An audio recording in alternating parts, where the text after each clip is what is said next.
Good morning, मैं मनीष कुमार। तो आज हम डिस्कस करने वाले हैं electric field intensity due to electric dipole. यानी इलेक्ट्रिक डाइपोल से जो इलेक्ट्रिक फील्ड इंटेंसिटी जनरेट होती है उसको हम डिफाइन करने वाले हैं। बट उसके पहले हमें समझना पड़ेगा कि इलेक्ट्रिक डाइपोल क्या होता है, व्हाट इज इलेक्ट्रिक डाइपोल। तो इलेक्ट्रिक डाइपोल जब हम बात करते हैं तो a system have two equal and opposite charge separated of few distance it's system are called to electric dipole. इट में समझते हैं, देखते हैं। सपोज दैट हमारे पास एक चार्ज है प्लस क्यू और इससे कुछ दूरी पर यानी फ्यू डिस्टेंस पर एक और चार्ज है माइनस क्यू। इनका मैग्नीट्यूड इक्वल है बट एक पॉजिटिव और एक नेगेटिव चार्ज है। तो ये दोनों चार्ज जो सेपरेट है वो लेट 2l डिस्टेंस है। कितना डिस्टेंस है? 2l डिस्टेंस है। तो इस सिस्टम को बोलते हैं हम क्या? Electric dipole.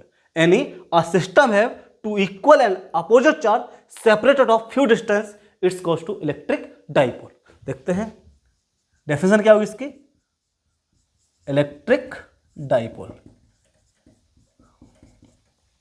A system have, क्या लिखेंगे? System have two equal and opposite charge separated few distance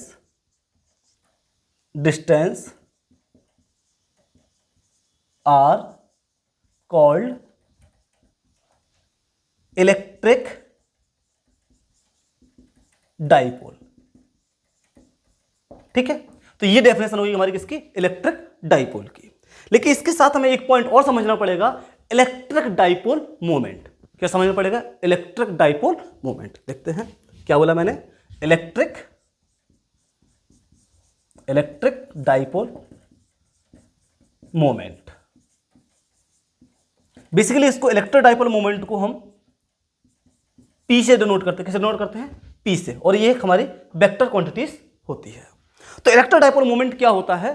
तो product of one charge of the magnitude, यानी जो इलेक्ट्रिक डाइपोल जिससे फॉर्मेशन हुआ है उसके एक चार्ज का मैग्नीट्यूड और उन दोनों चार्ज के बीच की जो डिस्टेंस है इसके प्रोडक्ट को बोलते हैं क्या? Electric dipole moment. यानी P इक्वल्स टू, क्या बोलते हैं इसको?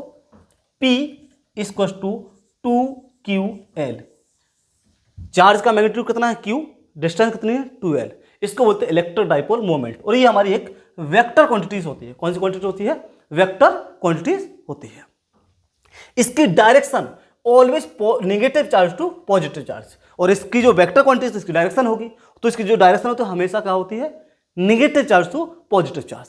तो आई होप ये दो छोटे छोटे पॉइंट आपको समझ में आए होंगे, इलेक्ट्रिक डाइपोल और electric dipole moment. Electric dipole, a system have two equal and opposite charge separated few distance are called to electric dipole. And electric dipole moment यानी P equals to 2ql।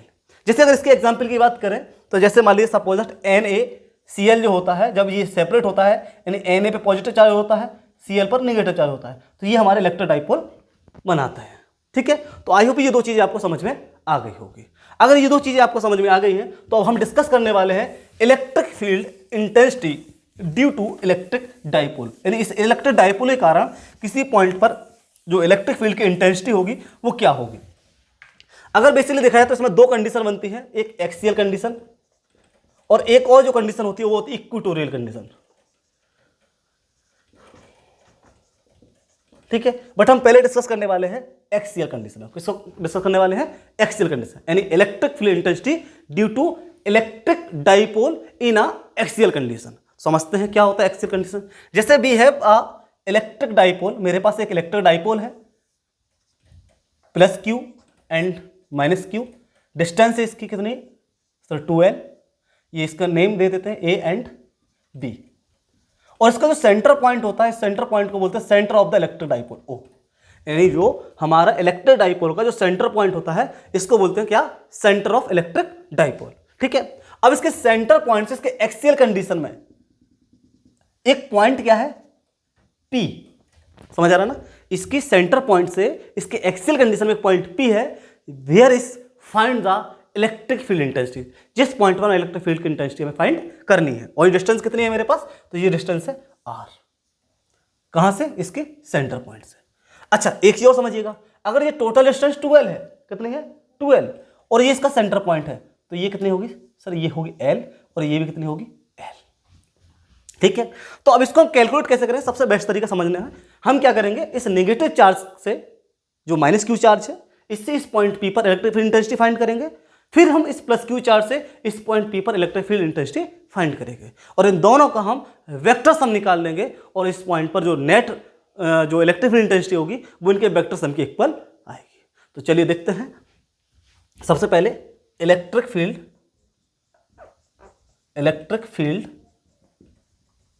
Eight point P due to minus q charge. ठीक है, यानी इस minus q charge से इस point P पर जो electric field intensity होगी या इलेक्ट्रिक फील्ड कितनी होगी, तो उसको मान लेते हैं लेट E1 इक्वल टू, और हम जानते हैं कि पॉइंट चार्ज से जो इलेक्ट्रिक फील्ड इंटेंसिटी होती है E equal to 1/4 epsilon nought Q upon R square. तो 1/4 एप्सिलॉन नॉट Q अपॉन, अब R मीन्स डिस्टेंस, कहाँ, जिस चार्ज से निकालना है और जिस पॉइंट पर निकालना है। तो अब जो डिस्टेंस R है वो R है यहां से यहां तक, बट हमें चाहिए कहां से, यहां से। तो अब सोचो, अगर इस R से हम इस L को माइनस कर देंगे तो क्या ये निकलेगी, ये डिस्टेंस आ जाएगी, तो क्या हो जाएगा हमारे पास R माइनस L का whole square, equation number first. ठीक है, अब एक चीज और समझना, क्या कि जिस पॉइंट पर हम इलेक्ट्रिक फील्ड इंटेंसिटी को फाइंड करते हैं तो वहां पर हम एक एक्सपेरिमेंटल चार्ज मानते हैं, क्या मानते हैं, एक एक्सपेरिमेंटल चार्ज, और वो एक्सपेरिमेंटल चार्ज नेगेटिव भी हो सकता है, बट जनरली हम इसको पॉजिटिव मानते हैं, जिससे हमारे सारी वैल्यूज एक तरीके से, कभी हम पॉजिटिव माने कभी नेगेटिव माने, तो वो मेरे लिए डाउटफुल रहेगा, कभी आपने पॉजिटिव मान लिया सर, कभी आपने नेगेटिव मान लिया, तो ऑलमोस्ट हम हमेशा इसको मान के चलेंगे कि हमारे पास इस पॉइंट पर एक्सपेरिमेंटल चार्ज कैसा है, पॉजिटिव ही मान के चलेंगे। और अगर ये पॉजिटिव चार्ज है और ये नेगेटिव है, तो आप जानते हैं कि अपोजिट चार्ज आर अट्रैक्ट, तो ये नेगेटिव चार्ज को क्या करेगा, अट्रैक्ट करेगा, यानी इट मींस इस पॉइंट पर जो इलेक्ट्रिक फील्ड E1 की जो डायरेक्शन होगी वो होगी हमारी किस तरफ, ये होगी हमारे लिए सर E1। बात क्लियर, ठीक है। अब इस सेम क्या करेंगे, electric field intensity, electric field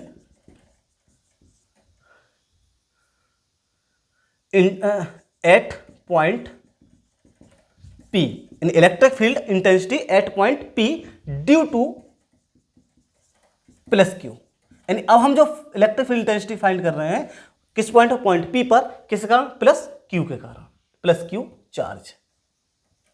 ठीक है, तो क्या हो जाएगा हमारे पास, E2 equal to 1/4 epsilon nought Q upon, अब ध्यान से देखो यहां तक डिस्टेंस मेरी कितनी है R, ये डिस्टेंस यहां तक R है, बट चाहिए कहां तक हमें, E तक, तो इस ये डिस्टेंस कितनी L, अगर इस R में हम L को ऐड कर देंगे तो क्या पूरी डिस्टेंस R प्लस L हो जाएगी, जी हाँ बिल्कुल, तो क्या हो जाएगा R प्लस L का whole square, equation number second. अब इसकी डायरेक्शन क्या होगी, देखो अगर ये पॉजिटिव ये भी पॉजिटिव, तो पॉजिटिव पॉजिटिव क्या करेगा, रिपील करेगा, तो E2 की जो डायरेक्शन होगी वो हो जाएगी हमारे पास ये E2। अब एक चीज यहां समझना, क्या कि हमें फाइंड करना है क्या, इस पॉइंट पर P पर नेट इलेक्ट्रिक फील्ड इंटेंसिटी, तो E1 ये है और E2 ये है। तो हमेशा एक चीज याद रखना, जब हमने वेक्टर पढ़े थे तो वहां पर क्या था कि अगर हम जब दोनों वेक्टर सेम डायरेक्शन में होते हैं तो क्या होता है, उनका सम होता है सीधा A प्लस B, और अपोजिट होते हैं तो क्या होता है, माइनस हो जाते हैं, E माइनस बी या A माइनस बी, सिंपल सी बात करते हैं। तो हमारे पास क्या होगा, net electric field intensity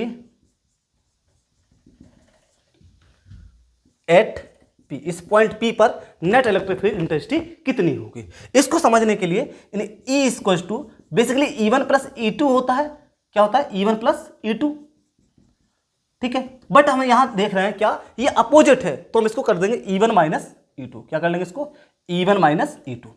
but अब कुछ लोग दिमाग में होगा, सर हमने E1 से E2 को ही माइनस क्यों किया, सर E2 को E1 से भी माइनस कर सकते हैं, बिल्कुल कर सकते हैं। पहली चीज तो ये कि यहां पर केवल डायरेक्शन का चेंज होगा, दूसरा ये कि सर हम इसलिए भी कर रहे हैं क्योंकि यहां क्या है R माइनस L और ये क्या है R प्लस L, इसके अदरवाइज सारी वैल्यू क्या है, इक्वल है, और ऑल वैल्यूज आर इक्वल, जब सारी वैल्यू इक्वल है और जब हम डिनोमिनेटर में देख रहे हैं कि ये वैल्यू क्या है, less than of the R plus L, R minus L का whole square R plus L से क्या है, ये कम है, और जब भी किसी वैल्यू में अगर स्मॉल वैल्यू से डिवाइड कराते हैं तो उसकी वैल्यू ज़्यादा आती है। जैसे एग्जाम्पल की अगर मैं बात करूँ, 100 में डिवाइड कराते हैं हम 100 माइनस 10 से, तो इसका जो भी आंसर आएगा वो 1 से ग्रेटर होगा, है ना।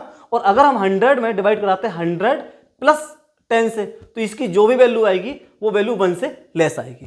तो इट मीन्स अगर हम किसी छोटी वैल्यू से डिवाइड कराते हैं तो हमारे पास जो वैल्यू आती है वो क्या आती है, बड़ी आती है, यानी ग्रेटर आती है। और जब किसी ग्रेटर वैल्यू बड़ी वैल्यू से डिवाइड कराते हैं तो वैल्यू हमारी कैसी आती है, स्मॉल यानी छोटी आती है।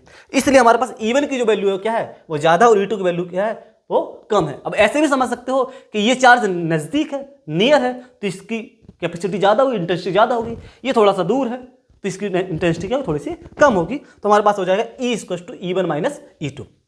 वैल्यू पुट कर देंगे अगर हम यहाँ से, तो हमारे पास हो जाएगा E = 1/4 πε0 Q/r माइनस L का होल स्क्वायर, ये हो गया, माइनस 1/4 πε0 Q/r प्लस L का होल स्क्वायर।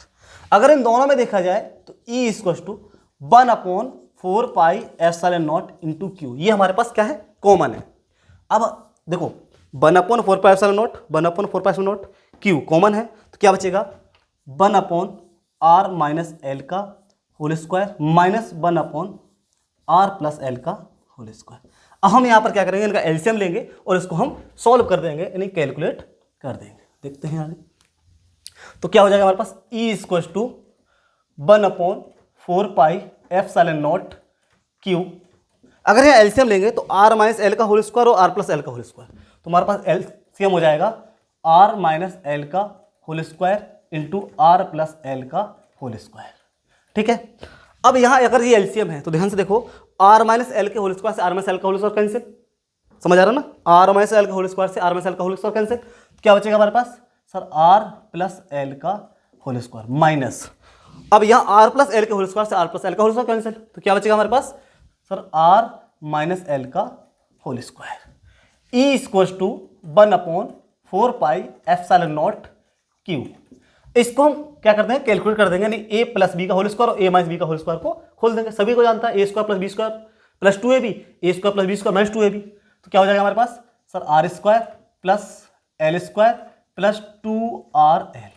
ठीक है, माइनस, अब चूंकि याद रखना जब भी ब्रैकेट के बाहर अगर नेगेटिव साइन है तो हम पहले अंदर का पूरा कैलकुलेट कर लेंगे, इसको तो माइनस का मल्टीप्लाई करा देंगे, क्योंकि अंदर के साइन क्या होते हैं, चेंज होते हैं। ठीक है, तो हमारे पास हो जाएगा r² plus L² minus 2rl। ठीक है, और नीचे ध्यान से देखो r माइनस L और r प्लस L, तो हमने एक फॉर्मूला पढ़ा था क्या सर, a प्लस बी और a माइनस बी, क्या पढ़ा था हमने, a प्लस बी और a माइनस बी, और a प्लस बी और a माइनस बी का जो फॉर्मूला था वो क्या था, a² माइनस b²। तो ऐसे r माइनस L और r प्लस L, तो क्या हो जाएगा r² माइनस L², लेकिन दोनों का स्क्वायर है, तो हमारे पास जो बनेगा वो बनेगा सर, r² माइनस L² का सर होल स्क्वायर। तो E = 1/4 πε0 Q, r² plus L² plus 2rl। अब इस माइनस का जब मल्टीप्लाई करेंगे तो माइनस का r² माइनस का L² प्लस का 2rl, और नीचे हमारे पास जो रहेगा डिनोमिनेटर में r² माइनस L² का होल स्क्वायर। E = 1/4 πε0 Q। यहाँ देखो r² से r² कैंसिल होगा, L² से L² कैंसिल होगा, और 2rl और 2rl, समझ आ रहा ना, r² से r² कैंसिल, L² से L² कैंसिल, और 2rl और 2rl क्या होंगे, ऐड होके ये हो जाएंगे हमारे पास कितना sir, 4rl upon r² minus L² का होल स्क्वायर। ठीक है, अब यह चीज समझना ध्यान से, क्या एक तो हम ये जानते हैं क्या कि यहां पर, चलो इसको अगले स्टेप में समझते हैं, है ना। E = 1/4 πε0 Q। इस 4 को हम लिख सकते हैं क्या, 2 × 2, बोलो जल्दी से, क्या इस 4 को 2 × 2 लिख सकते हैं सर, ठीक है। अच्छा, इस Q को भी अगर हम यहां से अंदर ले जाएं तो क्या इंटू Q हो जाएगा, बोले हाँ हो जाएगा। क्या इंटू सर L हो जाएगा, सर L हो गया, इंटू सर R हो गया। मैंने ऐसा क्यों लिखा अभी मैं देखो समझाने वाला हूं। ठीक है, अपॉन r² माइनस L² का होल स्क्वायर। हम जानते हैं, अभी मैंने 1 मिनट पहले यानी स्टार्टिंग में पढ़ा था इलेक्ट्रिक डाइपोल मोमेंट, क्या पढ़ा था, मेरे साथ रिपीट करिएगा, इलेक्ट्रिक डाइपोल मोमेंट, यानी P = 2q एल। तो ध्यान से देखो 2Q और L, क्या इसको हम P के इक्वल रख सकते हैं? क्या रख सकते हैं? P के इक्वल। Very good. तो E इक्वल टू 1/4πε0 2, ये 2 का 2 और 2QL की जगह रख सकते हैं हम PR/R² माइनस L² का होल स्क्वायर। बात क्लियर है? अब एक चीज सोचो, यहां पर जो इलेक्ट्रिक डाइपोल मोमेंट जो होता है, इनकी जो डिस्टेंस होती है फ्यू, बहुत कम होती है, लगभग 10⁻⁻10 या 10⁻10 के समथिंग होती है। तो ये जो L है, इसकी डिस्टेंस इस R के कंपेरिजन में बहुत कम है, इज वेरी लेस। हम ऐसे कह सकते हैं कि sir R is very greater than to L। R जो है वो L से बहुत बड़ा है, यानी R जब बहुत बड़ा है तो R² is very greater than to L²। तो R² क्या होगा? L² से और ज्यादा बड़ा होगा। तो इस कंडीशन में हम इस L² को निगलेक्ट मान लें। क्या मान लें? इसको निगलेक्ट मान लें। जब इसको निगलेक्ट मानेंगे तो हमारे पास क्या हो जाएगा? E equal to 1/4πε0 2PR/। अगर इसको निगलेक्ट मान लीजिए, खत्म हो गया, तो R² का होल स्क्वायर, तो R की पावर कितना हो जाएगा? 4 हो जाएगा। कितना हो जाएगा? की पावर 4। तो एक R से एक R कैंसिल, तो ये होगा कितना? पावर बचेगा 3। तो हमारे पास बचेगा E इक्वल टू 1/4πε0 2P/R की पावर 3। ये जो हमारे पास फॉर्मूला निकल के आया है, ये है electric field intensity due to electric dipole in axial condition. कौन सी कंडीशन? In axial condition. जैसे हमने इसको फाइंड किया है, ऐसे ही हमारे पास जो दूसरी कंडीशन आती है इक्वेटोरियल कंडीशन, उसको फाइंड करेंगे। ठीक है, इसमें ध्यान से समझना है हमें क्या कि हमें पूरा रटना नहीं, इसको लर्निंग करना है, क्योंकि पूरा लर्न करेंगे तो हम नहीं समझ पाएंगे। सही तरीका क्या होता है कि हम उसका मेथड समझना होता है। जैसे मैंने क्या किया, E1 फाइंड किया इस पॉइंट P पर, E2 फाइंड किया इस पॉइंट P पर, दोनों का वेक्टर सम निकाल दिया और हमने कैलकुलेट कर दिया, फॉर्मूला हमारे सामने है। मिलते हैं नेक्स्ट वीडियो में, जिसमें हम डिस्कस करेंगे इक्वेटोरियल कंडीशंस। Thank you.